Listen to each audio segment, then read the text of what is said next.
Prince Harry stormed off in a huff after royal fans' Christmas photo request.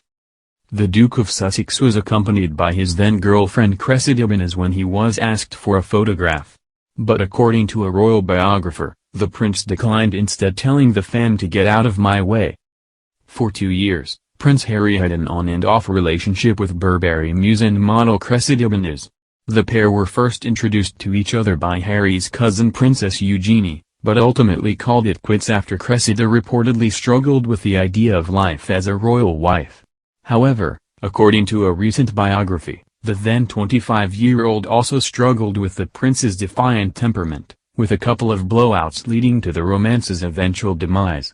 Tina Brown, author of The Palace Papers, recounted the two incidents, one on Valentine's Day and the other around the festive season. In her book, she wrote, "A family friend told me she knew the relationship wouldn't last when there was a blow-up on Valentine's Day. En route to the restaurant, they were driving down Kensington High Street when Harry got word that there was a photographer lying in wait. He slammed on the brakes, did a spin turn in the middle of the street and gunned it back to not caught for a Valentine's night of pizza." The author added, "At Christmas, more unnecessary drama." The pair were staying in the country with Cressida's half-sister and other members of the family. They decided to go to a small local pub in Kylington, outside Oxford, for lunch and managed to secure a table at the back. A person who saw the couple told Ms. Brown, suddenly as they were leaving, this quite elderly, sweet-looking gentleman came out and said, "Oh, sir, so sorry, I know it's Christmas time, but could I just take a photograph to give to my wife who isn't well?" And so Cressida opened her mouth and said, "Oh, of course." And Harry said, "Get out of my way," and went bright red in the face and stormed off in a huff. Ms. Brown said, incidents such as this gave Cressida serious qualms about sharing her life with Harry. The model was reportedly already spooked at this point, having found life as a member of the royal family daunting. Cressida was a burgeoning actress at the time and was concerned about what ramifications marrying Harry would have on her career. Then, April 2014, photographs of William and Kate conquering crowds during their tour of Australia and New Zealand with their then 8-month-old son Prince George in tow reportedly panicked the royal girlfriend. She found it unimaginable to drag a future baby of her own off on a hectic royal tour, wrote Ms. Brown, especially with Harry's explosive temperament. She soon called time on her and Harry's relationship. At the time of their split, a friend said, "It's very sad that they have decided to split, but this is a completely amicable separation and they are remaining the very best of friends." According to the Palace Papers, Cressida was the first to encourage Harry to speak to a professional about his mental health. His outbursts were ever more frequent and childlike, Ms. Brown writes. He took up boxing because, as he later said, he was always on the verge of punching somebody. Cressida began to have serious worries about his mental health. It is not widely known that it was she who first persuaded Harry to see a therapist. One anonymous family friend told the author that Cressida got him to accept he had problems, and see a psychoanalyst. A mutual friend of Cressida and Harry's also told Ms. Brown that when the two broke up, the prince wrote her a letter thanking her for pushing him towards therapy. The friend recalled, he wrote her a sweet letter saying, "I admire you, I wish you well, and above all thank you for helping me to address my demons and seek help." The pair stayed friends, with Cressida even in attendance at Harry's 2018 wedding to Meghan Markle. "Last weekend I attended the royal wedding," she wrote in a diary entry for The Spectator about the day. "The invitation clearly stated that guests must wear hats. Yikes. I opted for a minimal feathered number, and can only hope I got it right." 2 years later, Cressida married another Harry Wentworth Stanley, but her royal ex was not in attendance, presumably due to the coronavirus pandemic. "I had a lockdown wedding," Cressida wrote in The Spectator.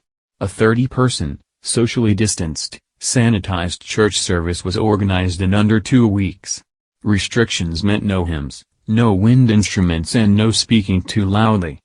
A disappointment for a musical family. Not what we'd envisaged, but a more intimate and special day than we could ever have imagined. Imperfect yet perfect, a day we will never forget. She and her husband welcomed a baby boy last month, recently revealing her 2-year struggle to conceive before turning to IVF. The Palace Papers was written by Tina Brown and published by Century in 2022. It is available here.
Church service was organized in under 2 weeks. Restrictions meant no hymns, no wind instruments and no speaking too loudly. A disappointment for a musical family. Not what we'd envisaged, but a more intimate and special day than we could ever have imagined. Imperfect yet perfect, a day we will never forget. She and her husband welcomed a baby boy last month, recently revealing her 2-year struggle to conceive before turning to IVF. The Palace Papers was written by Tina Brown and published by Century in 2022. It is available here.